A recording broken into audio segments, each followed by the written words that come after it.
أعوذ بالله من الشيطان الرجيم. بسم الله الرحمن الرحيم. السلام عليكم ورحمة الله وبركاته.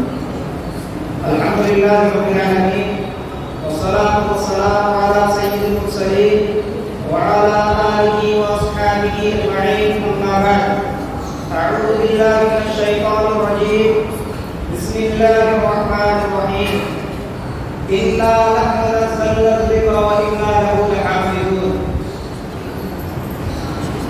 معزز اساتذہ کرام، حکم صاحبان اور میرے پیارے ساتھیوں، آج کی اس انجمن میں جس موضوع کو لے کر حاضر ہوا ہوں وہ ہے قرآن مجید مسلمانوں کی بڑھتی ہوئی دوری۔ سامعین کرام، قرآن کریم ایک طرف معارف و حکم، مواعظ و عبر کا ایک بحر کام اور رہتی دنیا تک پوری انسانیت کے لیے چشمہ فیاض ہے، تو دوسری طرف فصاحت و بلاغت، کلام و بیان اور ادب و لغت کا وہ شاہکار ہے جس کے سامنے بڑے بڑے علماء و ماہرین فن گھٹنے ٹیک کر اپنی بے بداحتی اور بے معنی کا اعتراف کرنے پر مجبور ہے۔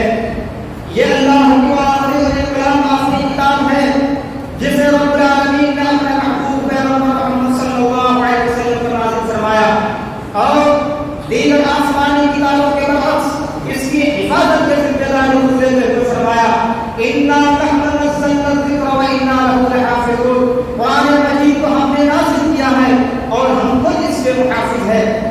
یہی وجہ ہے کہ 1400 سال پہلے جو قرآن تھا آج بھی حرف بحرف وہی قرآن ہمارے ہاتھوں میں موجود ہے۔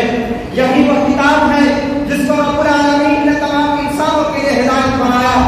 رب العالمین کا فرمان، شہر رمضان الذی انزل فیہ القرآن ھدی للناس وبینات من الھدی والفرقان۔ رب العالمین نے اس آیت کے اندر قرآن کو ھدی للناس سے تعبیر کیا۔ معلوم ہوا کہ قرآن مجید تمام انسانوں کے لیے ہدایت ہے، چاہے وہ کسی بھی طرح کا انسان ہو، کسی بھی مذہب کا ماننے والا ہو، اور وہ بھی کیسی ہدایت اللہ رب العالمین نے اس کی وضاحت کر دی، وبینات من الھدی۔ چنانچہ یہ وہ کتاب ہے جس کا بھی تعلق اس کتاب سے ہو گیا وہ تمام لوگوں میں ممتاز ہو گیا۔ چنانچہ یہ فرشتہ جو اس کتاب کو لے کر آیا وہ تمام فرشتوں میں افضل، قرآن نے اسے نزل بہ الروح الامین کا خطاب دے دیا۔ یہ قرآن جس نبی پر نازل ہوا وہ تمام نبیوں میں افضل، قرآن نے اسے وما ارسلناک الا رحمۃ للعالمین کا خطاب دے دیا۔ یہ قرآن جس مہینہ میں نازل ہوا وہ تمام مہینوں میں افضل، قرآن نے اسے شہر رمضان الذی انزل فیہ القرآن کہہ کر اس کی عظمت کی جانب اشارہ کر دیا۔ یہ قرآن جس رات میں نازل ہوا وہ تمام راتوں میں افضل، قرآن نے اسے انا انزلناہ فی لیلۃ القدر اور انا انزلناہ فی لیلۃ مبارکہ کا خطاب دے دیا۔ یہ قرآن جس امت پر نازل ہوا وہ تمام امتوں میں افضل، قرآن نے اسے کنتم خیر امۃ اخرجت للناس تأمرون بالمعروف وتنہون عن المنکر کہہ کر خیر امت کا خطاب دے دیا۔ لیکن افسوس کہ اتنی ساری فضیلتیں نگاہوں کے سامنے ہوتے ہوئے بھی آج مسلمانوں نے قرآن کو کافروں کی زینت بنا دیا، قرآن کو بے فائدہ سمجھ لیا اور اس کی تعلیمات کو پس پش بنا دیا۔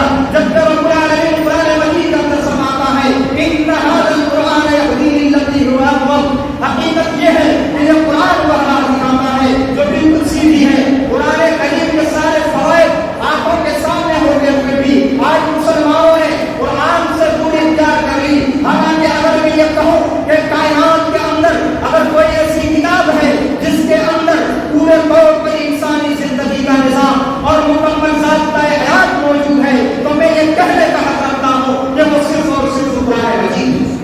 محترم سامعین، قرآن اعلان کر رہا ہے وَلَقَدْ يَسَّرْنَا الْقُرْآنَ لِلذِّكْرِ فَهَلْ مِن مُّدَّكِرٍ۔ ہم نے